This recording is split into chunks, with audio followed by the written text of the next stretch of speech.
This week's junior doctors' strike in England will be the longest in NHS history. Just think about that.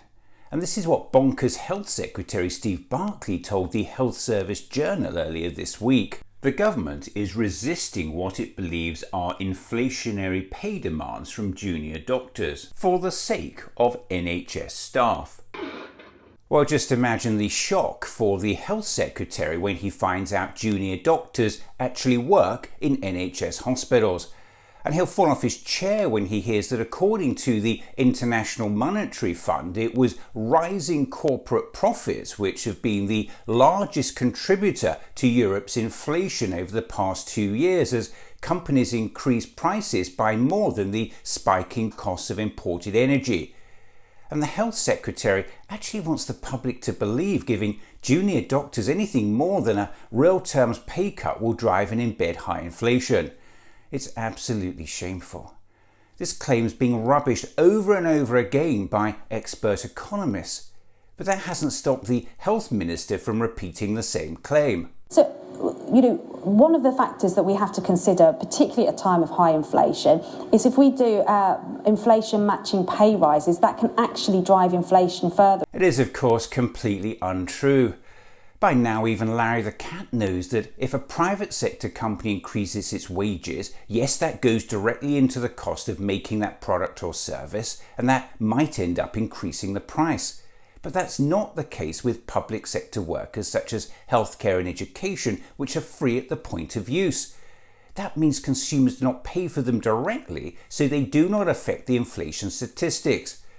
But that hasn't deterred the Prime Minister from running around the country repeating the same rubbish claim.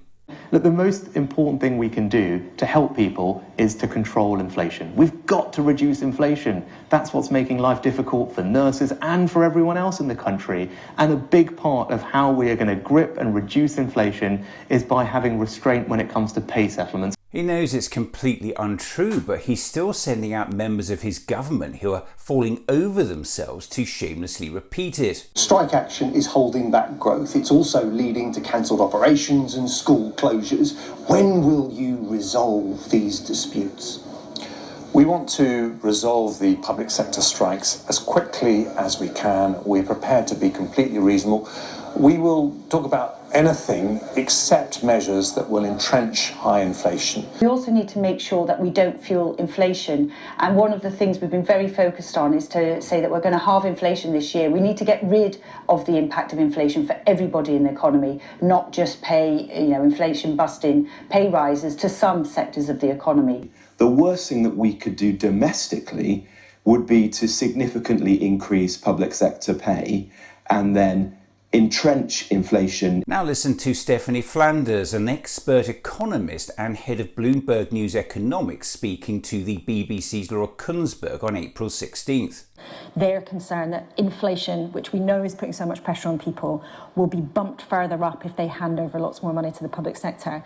As a very expert economist, does that stack up? It is not something that economists tend to agree with, I'm sorry, because it is very different. If you have a private sector company increase its wages, well, that goes directly into the cost of making that product or service and may well then end up meaning they have to increase the price in the shops.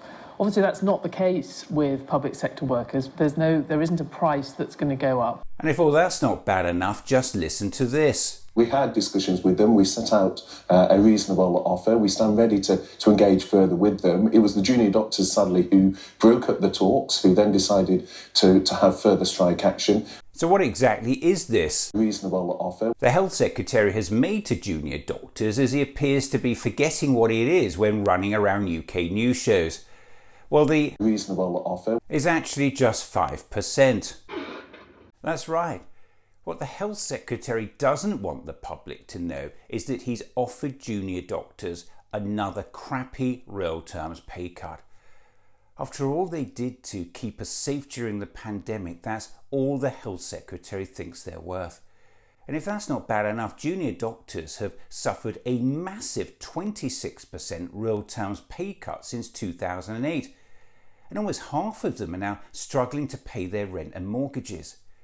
And remember this, after years of study, they've already amassed debts of about £100,000. Is it any wonder they're taking strike action? Our junior doctors have always been there for us. Now let's be there for them.